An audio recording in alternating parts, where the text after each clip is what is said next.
Hola, ¿cómo están? Bueno, esta es una clase sobre argumentación. En el video pasado hablamos de qué es un razonamiento, cuáles son las partes, qué tipos de razonamiento hay, y dimos la definición de los razonamientos inductivos, y ahora estamos viendo el segundo tipo de razonamientos según el texto de Manuel Comesaña, que es el libro que estamos trabajando. Este material que tienen en la plataforma es un material hecho por mí donde explico el libro, pero el texto fuente es el libro que se llama Lógica Informal, Falacias y Argumentos Filosóficos. Acá en la página 40 habla de que hay 5 tipos. En el video anterior hablamos de las enumeraciones simples. Dijimos lo que eran, la estructura que tienen, vimos un ejemplo, hablamos también de sus fortalezas, sus debilidades, cómo fortalecer las debilidades de un razonamiento inductivo por enumeración simple. El segundo tipo se llama silogismos inductivos. Un silogismo clásico tiene 2 premisas y una conclusión, no más de 2 premisas, mientras que una enumeración simple puede tener 500 premisas, por ejemplo, 1000 premisas y una conclusión. Un silogismo inductivo tiene 2 premisas y una conclusión, al igual que los silogismos clásicos. Decir silogismo inductivo es un poco raro. Los silogismos los trabajó, los descubrió, los estudió, los explicó Aristóteles ya en el siglo V, donde había una premisa como por ejemplo el típico silogismo que dice todos los hombres son mortales, Sócrates es un hombre, por lo tanto Sócrates es mortal. Otro ejemplo sería, no sé, todos los perros ladran, Toby es un perro, por lo tanto Toby ladra. ¿Tá? La primera premisa es universal en ese caso. Está hablando de todos los elementos de un conjunto. Todos los perros, todos los hombres son mortales. Me está diciendo la primera premisa que todos los elementos del conjunto tienen una propiedad. ¿Da? Si nos preguntamos, bueno, pero ¿cómo conseguimos esa información de todos los hombres son mortales? Y generalmente tienen que haber sido por el razonamiento anterior, por enumeración simple. ¿Cómo yo sé que todos los hombres son mortales? Bueno, porque X1 es un hombre y es mortal, X2 es un hombre y es mortal, X3 es un hombre y es mortal, por lo tanto todos los hombres son mortales. Podríamos unir estos dos razonamientos y decir que la primer premisa de un silogismo, no los silogismos inductivos que estamos viendo acá, sino del silogismo aristotélico, donde se empieza con un todos, con una premisa universal. Todos los hombres son mortales. En una segunda premisa hay un elemento particular. Sócrates es un hombre. Por lo tanto, Sócrates es mortal. El silogismo inductivo, ¿por qué es inductivo? Porque no me habla de el todos, me habla de un porcentaje. La mayoría de los X tienen una propiedad, A tiene esa propiedad, por lo tanto A es F, acá en la estructura. Yo les coloqué un ejemplo de enumeración simple que aparece en la página 19. La mayoría de los elementos del conjunto A tienen la propiedad P, X pertenece al conjunto A, conclusión X tiene la propiedad P. Un ejemplo, la mayoría de los deportistas profesionales cuidan de su dieta. Roger Federer es un deportista profesional, por lo tanto Roger Federer cuida de su dieta. Ese sería un ejemplo de silogismo inductivo, donde la primera premisa, que es esta, que estoy señalando con el cursor, es, a ver si tengo la opción, perdón, dejé de compartir la pantalla.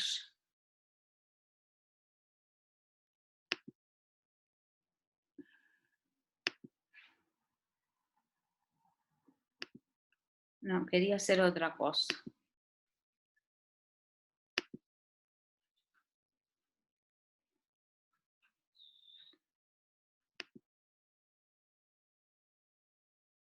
Acá la primer premisa, la mayoría de los deportistas profesionales cuidan de su dieta. Esta primer premisa no me habla de todos los deportistas profesionales, por eso no es deductivo, es inductivo, porque siempre va a haber margen de error. Por más de que sea la mayoría de los elementos tengan esa propiedad, siempre puede haber un porcentaje, un margen que no tenga esa propiedad. Y si ustedes piensan en el razonamiento, pueden haber deportistas profesionales que debido a su genética no tengan que cuidar tanto de su dieta o no tengan una dieta. Si son profesionales a un alto nivel, seguramente la cuidan, pero siempre puede haber una excepción. En el segundo caso, la premisa es particular. No me está hablando de un conjunto, me está hablando de un elemento del conjunto. En este caso, ese elemento es Roger Federer, el tenista que...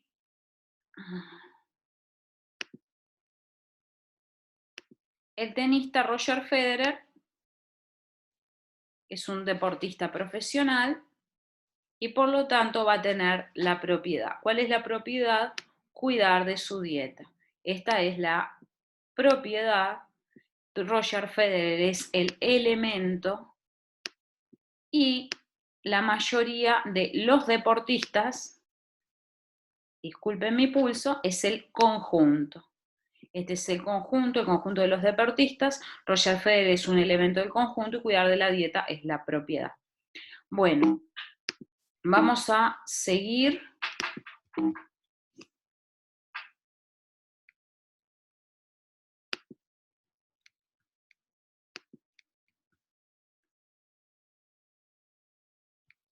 Vamos a seguir.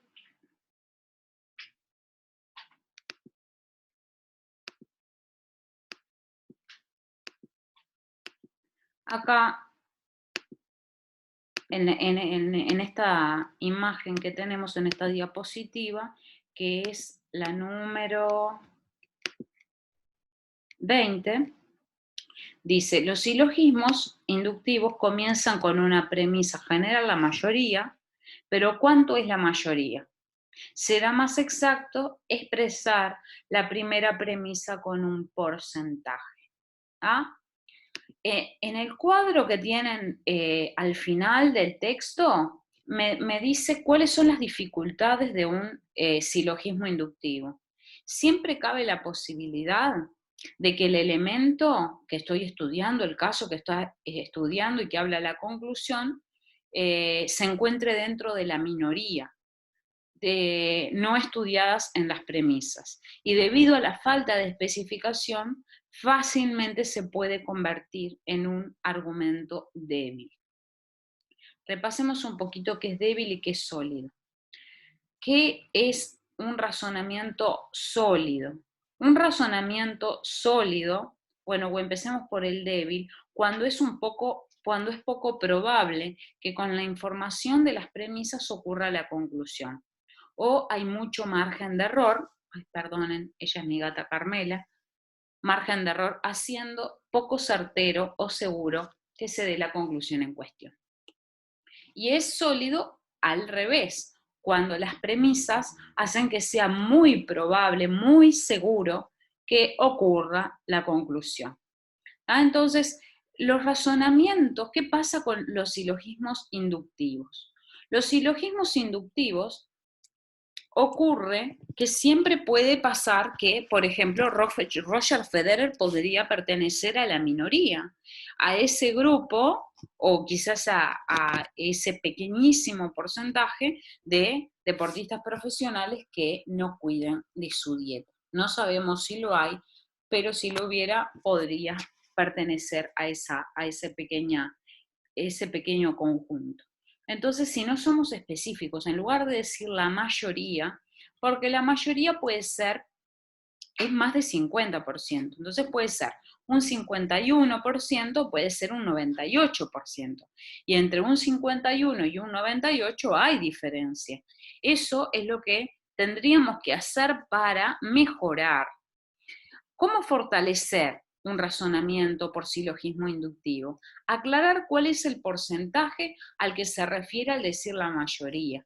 Establecer la muestra que se tomó para definir ese porcentaje y que el porcentaje de la muestra sea lo más representativas posible en función del total, que el porcentaje tienda a 100.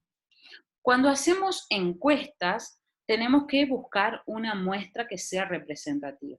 Por ejemplo, en las elecciones, ¿no? Cuando se estaba votando al presidente, se hacían encuestas telefónicas, presenciales, por redes sociales, y ahí se sacaba una especie de muestra representativa y las encuestas iban diciendo, bueno, a esta altura de la campaña va ganando el Frente Amplio, va perdiendo el Partido Nacional por tal porcentaje, por tal otro.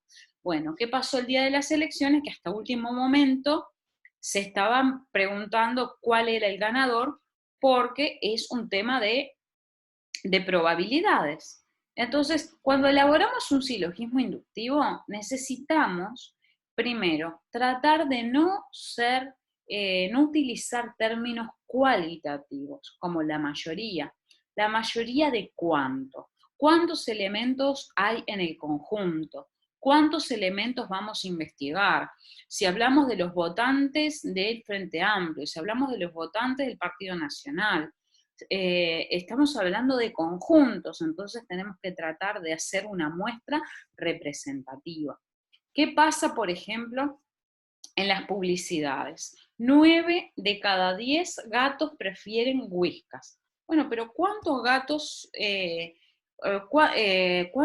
estudiaron para saber? Porque si 9 de cada 10 y yo tomo solamente 10, y 9 ya comían Whiskas desde antes y tienen el paladar acostumbrado a las Whiskas, no es raro que vayan 9 de cada 10 gatos prefieran Whiskas.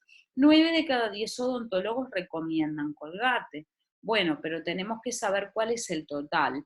En una población de 1 millón de personas, ¿cuántos son odontólogos y cuántos verdaderamente recomiendan Colgate?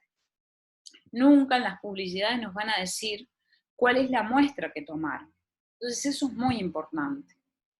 ¿Tá? Entonces, para elaborar un silogismo inductivo correctamente, necesitamos tratar de evitar el término la mayoría. Términos cualitativos, usar términos cuantitativos. No es lo mismo decir la mayoría de los deportistas profesionales cuidan de su dieta a decir el 97% de los deportistas profesionales cuidan de su dieta. Roger Federer es un deportista profesional, por lo tanto, cuida de su dieta. ¿Cuál es la contracara de los silogismos inductivos por la mayoría? Nosotros podemos tener este razonamiento, vamos a usar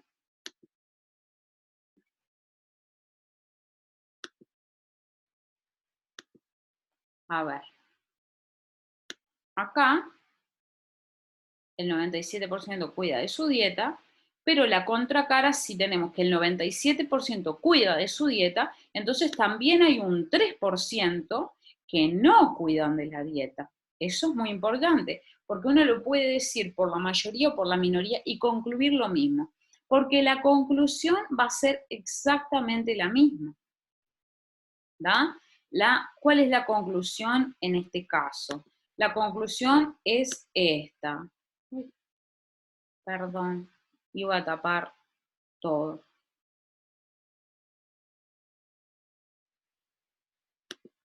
Acá.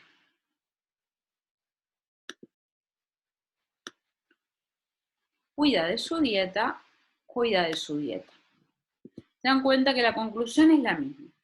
Pero mientras que yo en el primero utilizo por la mayoría, porque el porcentaje tiende al 100%, en el otro es la minoría. Entonces, para elaborar un razonamiento por silogismo inductivo sólido, tengo que tender al 97, al 100%. Cuando estoy buscando hacer un razonamiento por la minoría sólido, tengo que tratar de tender a 0, lo más cerca de 0 posible, para que el razonamiento sea concluyente. Solo el 3% de los deportistas profesionales no cuidan de su dieta. En la primera premisa, en el primer razonamiento, la primera premisa, cuando es por la mayoría, afirma algo, cuando es por la minoría, lo niega. Niega la propiedad. La propiedad es cuidar de la dieta, en este caso es no cuidar de la dieta. Roger es un tenista profesional, un deportista profesional, y que es más probable que pertenezca al 97% o que pertenezca al 3%. Es más probable que pertenezca a la mayoría. Por eso el razonamiento es concluyente o más sólido. Muy bien, ya vimos las dos variantes de este tipo de razonamientos. Ahora vamos a ver si nos faltó algo.